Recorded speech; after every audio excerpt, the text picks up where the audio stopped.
Yeah. A&P II. This is a cow heart. Take one. All right. The Take 732. parietal pericardium is removed. It comes off. You can only see that really on the cat. So what you're touching here is visceral pericardium. If you open this up, of course, most of the heart's volume is myocardium, and I'd ask you for the layer if I wanted it. And then lining the cavities, the chambers here, that's endocardium, which I haven't got to in lecture yet, but that's just a smooth surface, so there's not a lot of, make the blood move freely. So that's endocardium, so those are the three layers. The heart, externally, this part is called the base. The little tip down here is the apex.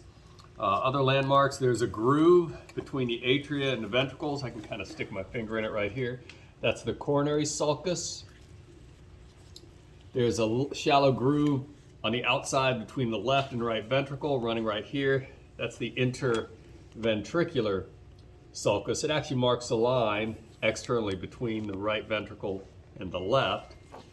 Other things externally, you will need to know the blood vessels.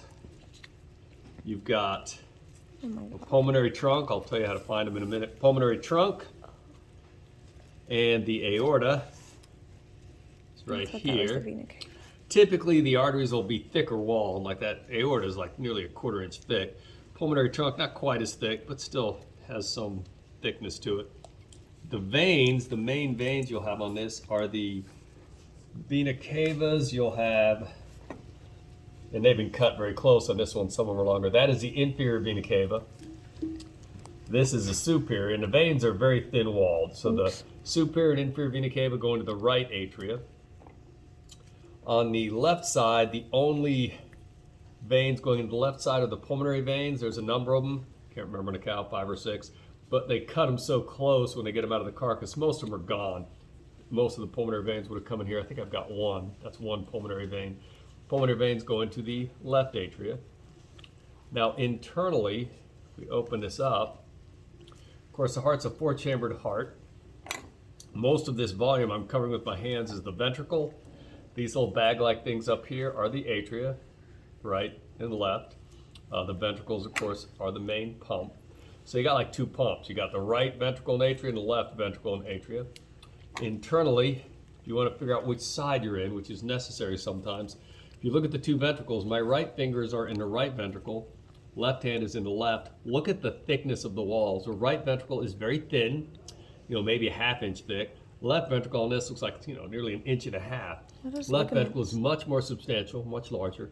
Also, if you just touch the apex, the tip of the heart, you're actually touching the left ventricle. The right ventricle is sort of off to the side some. It doesn't come all the way up to the apex. This big wall separating the right and left ventricle, that's the interventricular septum, so they share that common wall. The valves, if we look on the left side in the left ventricle, so that's this part. There's an opening in the ventricle right here. If I go through it, I'm in the left atria. So this is the left ventricle, that's the left atria. This valve that's located in the opening between the left ventricle and the left atria, this is the bicuspid valve, has 2 cusps, or the left atrioventricular valve. It's also called the mitral valve. 3 names, same thing. You can tell it's one of the atrioventricular Who made up 3 valves. names? Sorry. Okay. I have no idea. Because these little cords, these are the chordae tendineae. They prevent the valve from basically blowing inside out like an umbrella in the wind. So you have the cusp right here. Chordae tendineae go from the edge of the cusps. These little bumps of ventricular muscle called papillary muscles. So that's chordae tendineae. That's an example of a papillary muscle. That's the bicuspid valve. The other opening in the ventricle, if I go through here, I'm going to come out right there. That's the aorta, which is connected to the left ventricle, and there's a valve there as well. It's a little harder to spot, not quite as substantial. I'll grab a piece of it. That little membrane you can see wiggling in there, that is the cusp of the aortic semilunar valve, or just aortic valve sometimes. So if you put a pin right in that, you would have to say semilunar. I put a clamp right on the cusp, which I did on the last quiz. So is it left semilunar? This, I don't know, I got that it's wrong. aortic valve or aortic semilunar valve, either Aortic one. semilunar. On the right side, you have the same setup, slightly different names. This valve here, you've got a cusp here. Sorry. No, I want to here, and here. This is a tricuspid valve. Again, it's still got chordae tendineae anchored to the papillary muscles and the cusp of the valve.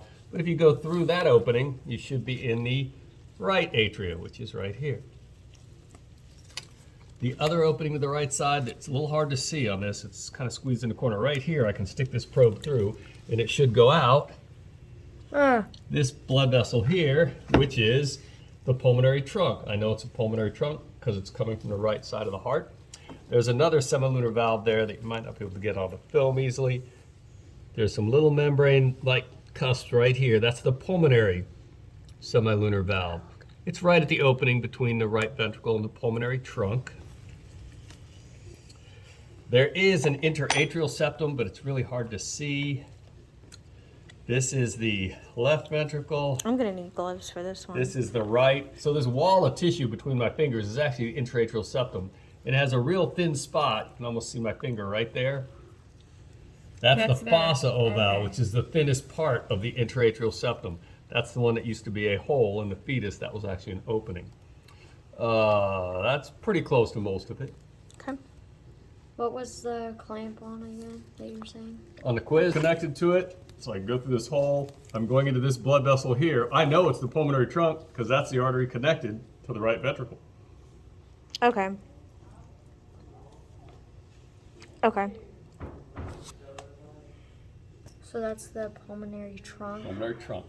On the outside. But if you asked what you were poking it through, that would be the valve. If you know it's a pulmonary trunk pulmonary. and there's a valve at the base, it has to be the pulmonary valve or pulmonary semilunar valve. And then the aorta is right here, right? Aorta is. Let's see if I wasn't sure. I'd find. Okay, what is this blood vessel right here? This one. I'll take my probe and drop it down in here somewhere. Let's see where it comes out. So I'm in this blood vessel here, and look where I'm coming out. On the left edge. to the left.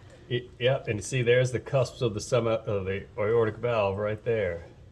See those little flappy things there? Not much to them. That's it. That's the aortic valve. So I know that's the aorta because it's going into the left ventricle.